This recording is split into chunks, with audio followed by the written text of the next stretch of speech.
ವೀಕ್ಷಕರೇ ನಮಸ್ಕಾರ.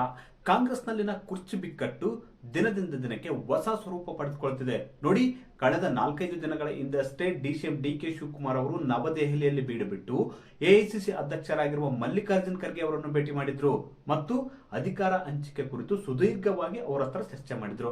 ಹಾಗೆ ವೇಣುಗೋಪಾಲ್ ಅವರ ಜೊತೆ ಕೂಡ ಚರ್ಚೆ ಮಾಡಿದ್ರು. ನೋಡಿ, ಯಾವುದೇ ಕಾರಣಕ್ಕೂ ನೀವು ತಡ ಮಾಡಬೇಡಿ, ಅದರೊಳಗೆ ಅಧಿಕಾರ ಹಸ್ತಾಂತರದ ಕುರಿತು ಒಂದು ಸ್ಪಷ್ಟವಾದ ನಿರ್ಧಾರ ಕೈಗೊಳ್ಳಿ ಅಂತ ಹೈಕಮಾಂಡ್ ನಾಯಕರಿಗೆ ಒಂದು ಎಚ್ಚರಿಕೆ ರೂಪದ ಸಲಹೆಯನ್ನು ಕೂಡ ಡಿಸಿಎಂ ಡಿಕೆ ಶಿವಕುಮಾರ್ ಅವರು ಮೊನ್ನೆ ನವದೆಹಲಿಯಲ್ಲಿ ಕೊಟ್ಟು ಬಂದಿದ್ದಾರೆ ಅಂತ ಕೂಡ ರಾಜ್ಯ ರಾಜಕಾರಣದಲ್ಲಿ ಚರ್ಚೆಯಾಗ್ತಿದೆ. ನೋಡಿ, ಇನ್ನು ಮುಂದೆ ನಾವು ಕಾಯುವುದಕ್ಕೆ ರೆಡಿ ಇಲ್ಲ.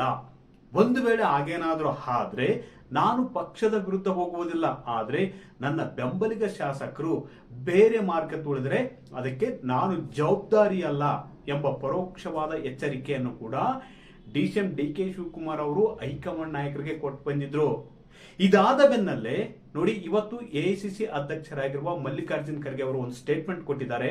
ಅದೇನಪ್ಪ ಅಂದ್ರೆ, ಸದ್ಯಕ್ಕೆ ಸಿಎಂ ಇದ್ದಾರೆ, ಅಂದ್ರೆ ಸದ್ಯಕ್ಕೆ ರಾಜ್ಯದಲ್ಲಿ ಸಿಎಂ ಇದ್ದಾರೆ. ಒಂದು ವೇಳೆ ಸಿಎಂ ಬದಲಾವಣೆ ವಿಷಯ ಕುರಿತು ಚರ್ಚೆ ಬಂದ್ರೆ ಅದು ರಾಹುಲ್ ಗಾಂಧಿ, ಸೋನಿಯಾ ಗಾಂಧಿ ತಾವು ಕುಳಿತು ಚರ್ಚೆ ಮಾಡುವುದಾಗಿ ತಿಳಿಸಿದ್ದಾರೆ. ಹಾಗಾದ್ರೆ ಎಐಸಿಸಿ ಅಧ್ಯಕ್ಷರು ನೀಡುತ್ತಿರುವ ಸಂದೇಶವಾದ್ರೂ ಏನು? ಡಿಸಿಎಂ ಡಿಕೆ ಶಿವಕುಮಾರ್ ಅವರಿಗೆ ಸದ್ಯಕ್ಕೆ ಅಧಿಕಾರ ಹಸ್ತಾಂತರ ಆಗುವುದಿಲ್ವಾ? ರಾಹುಲ್ ಗಾಂಧಿ ಯಾವ ನಿರ್ಧಾರ ಕೈಗೊಳ್ತಾರೆ ಅದು ಮೇ 4ರ 5 ರಾಜ್ಯಗಳ ಫಲಿತಾಂಶದ ನಂತರ. ವೀಕ್ಷಕರೇ ನೋಡಿ, ಎಐಸಿಸಿ ಅಧ್ಯಕ್ಷರಾಗಿರುವ ಮಲ್ಲಿಕಾರ್ಜುನ್ ಖರ್ಗೆ ಅವರು ಇವತ್ತು ಮಾತನಾಡಿದರೆ ಅದೇನಪ್ಪ ಅಂದ್ರೆ, ಅದು ಡಿಸಿಎಂ ಡಿಕೆ ಶಿವಕುಮಾರ್ ಅವರಿಗೆ ಅಧಿಕಾರ ಹಸ್ತಾಂತರ ಇನ್ನು ಲೇಟು ಎಂಬ ಸಂದೇಶವನ್ನು ಕೊಡುವಂತಿದೆ.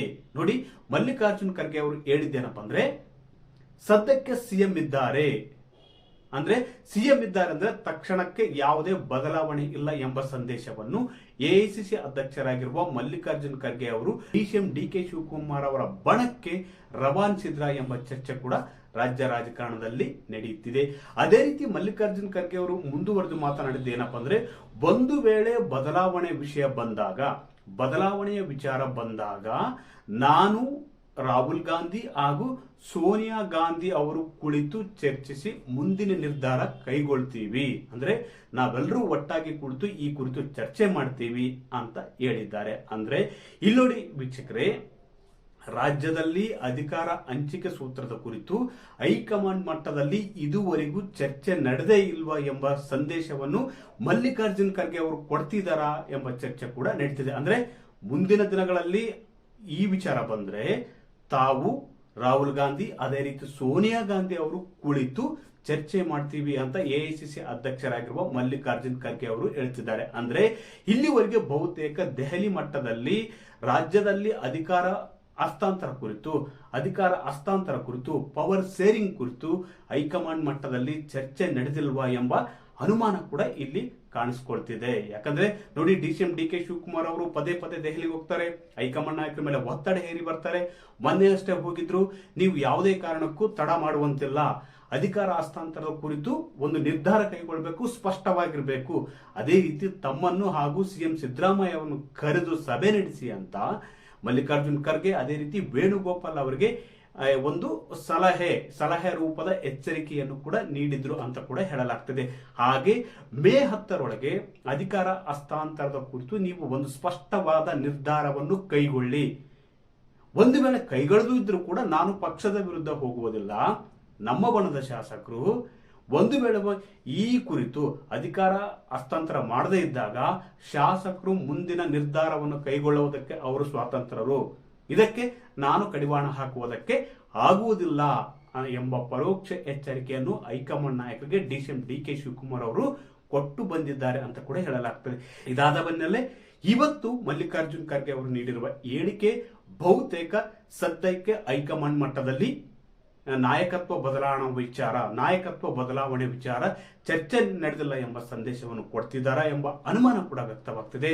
ಅದೇ ರೀತಿ ಮುಂದಿನ ದಿನಗಳಲ್ಲಿ ಬಂದ್ರೆ ನಾವು ಚರ್ಚೆ ಮಾಡಿ ಮುಂದಿನ ನಿರ್ಧಾರವನ್ನು ಕೂಡ ಕೈಗೊಳ್ತೀವಿ ಎಂಬ ಹೇಳಿಕೆ ಕೂಡ ಡಿಸಿಎಂ ಡಿ ಕೆ ಶಿವಕುಮಾರ್ ಅವರ ಬಣಕ್ಕೆ ಲೇಟ್ ಆದ್ರೂ ಕೂಡ ಒಂದಷ್ಟು ಭರವಸೆಯನ್ನು ಕೂಡ ಮೂಡಿಸಿದೆ. ಅಷ್ಟೇ ಅಲ್ಲ, ಮೇ 4ರ ನಂತರ ಪಂಚರಾಜ್ಯಗಳ ಚುನಾವಣೆಯ ಫಲಿತಾಂಶ ಹೊರಬೀಳಲಿದೆ. ಬಹುತೇಕ ರಾಹುಲ್ ಗಾಂಧಿ ಅವರು ಈ ಸದ್ಯ ಪ್ರವಾಸದಲ್ಲಿದ್ದಾರೆ ಅಂತ ಕೂಡ ಹೇಳಲಾಗ್ತದೆ. ಬಹುತೇಕ ಆ ಸಂದರ್ಭದಲ್ಲಿ ನವದೆಹಲಿಗೆ ವಾಪಸ್ ಆಗ್ತಾರೆ. ಆಗ ಹೈಕಮಾಂಡ್ ಮಟ್ಟದಲ್ಲಿ ಈ ಒಂದು ವಿಷಯದ ಕುರಿತು ಕರ್ನಾಟಕದಲ್ಲಿ ಅಧಿಕಾರ ಬದಲಾವಣೆ ವಿಷಯ, ಪವರ್ ಶೇರಿಂಗ್ ವಿಷಯ ಚರ್ಚೆ ನಡೆಯುವ ಸಾಧ್ಯತೆಯನ್ನು ಕೂಡ ತಳ್ಳಿ ಹಾಕುವಂತಿಲ್ಲ. ಒಟ್ಟಾರೆಯಾಗಿ ರಾಜ್ಯ ಕಾಂಗ್ರೆಸ್ನಲ್ಲಿ ಉಂಟಾಗಿರ್ತಕ್ಕಂಥ ಬಿಕ್ಕಟ್ಟು ಇದೆಯಲ್ಲ, ಸದ್ಯಕ್ಕೆ ಮುಗಿಯುವ ಯಾವ ಲಕ್ಷಣಗಳು ಇಲ್ಲ. ಇದರ ನಡುವೆ ಮಲ್ಲಿಕಾರ್ಜುನ್ ಖರ್ಗೆ ಅವರು ಹೇಳಿರುವುದು, ಬಹುತೇಕ ಈ ಒಂದು ಸ್ಟೇಟ್ಮೆಂಟ್ ಕೊಟ್ಟಿರುವುದು ಡಿಸಿಎಂ ಡಿ ಕೆ ಶಿವಕುಮಾರ್ ಅವರಿಗೆ ಸದ್ಯಕ್ಕೆ ಅಧಿಕಾರ ಸಿಗುವ ಲಕ್ಷಣಗಳು ಕೂಡ ಇದ್ದಂತಿಲ್ಲ.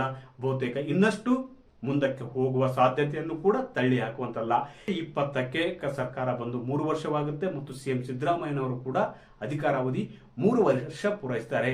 ಈ 3 ವರ್ಷ ಪೂರೈಸ್ತಾರೆ. ಇನ್ನುಳಿದ 2 ವರ್ಷ ತಮಗೆ ನೀಡಬೇಕು ಅಂತ ಡಿಸಿಎಂ ಡಿ ಕೆ ಶಿವಕುಮಾರ್ ಅವರು ಪಟ್ಟು ಹಿಡಿದಿದ್ದಾರೆ. ಮುಂದಿನ ದಿನಗಳಲ್ಲಿ ಕಾಂಗ್ರೆಸ್ನ ಹೈಕಮಾಂಡ್ ನಾಯಕರು ಯಾವ ನಿರ್ಧಾರ ಕೈಗೊಳ್ತಾರೆ ಎಂಬುದು ಕೂಡ ಕುತೂಹಲ ಮನೆ ಮಾಡಿದೆ. ವೀಕ್ಷಕ, ಈ ಮಾಹಿತಿ ಇಷ್ಟವಾದಲ್ಲಿ ವಿಡಿಯೋ ಶೇರ್ ಮಾಡಿ, ಲೈಕ್ ಮಾಡಿ, ಕಮೆಂಟ್ ಮಾಡಿ.